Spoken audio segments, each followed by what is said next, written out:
So there was a post recently about requiring. Okay, it's from Investin Up. It says, "Dear business owners in the Philippines, please stop requiring bachelor degrees for jobs paying 500 pesos a day." So that's roughly $10. Oh no, it's 9. Okay, it's gonna go to 9. So a lot of people don't understand that the Philippine recruitment economy has always been protectionist. So this has always been reflected in limits on how much ownership companies can have. And the issue was so bad when I was in high school. I remember that some companies, such as pharmaceuticals, wanted to get into the company, but they required to partner up with someone. So you could say it's red tape. So what happened is there were a lot of external investors who wanted to invest into the company. Foreign investors wanted to invest and start their own company, but they had to give up their ownership. So this is how our brown tie pants started. Okay? You cannot own your own company, and you have to give up some of the liberty to somebody local.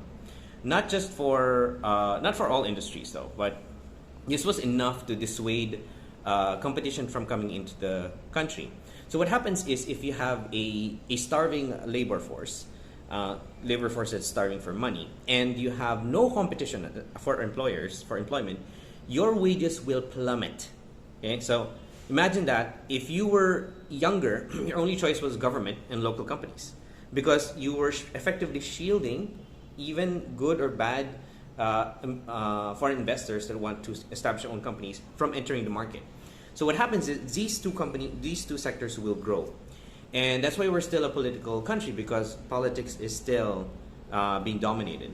At some point, it becomes dangerous, but imagine that, right? Now you have this BPO model. The BPO model then circumvents that ownership model.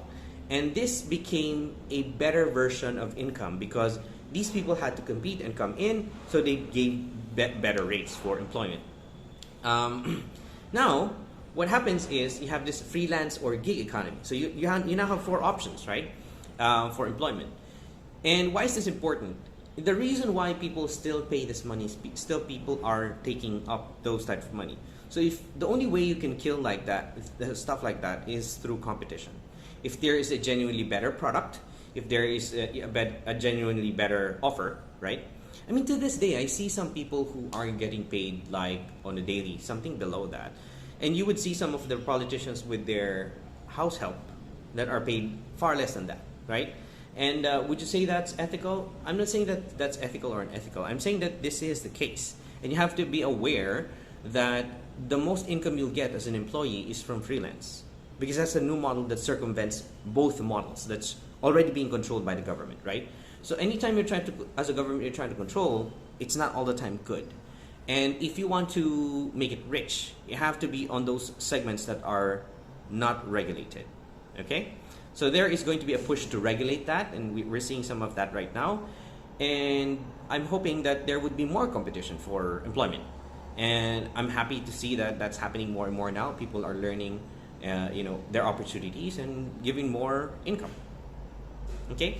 So I hope that market insight on how the Philippines developed helped you decide for your employment.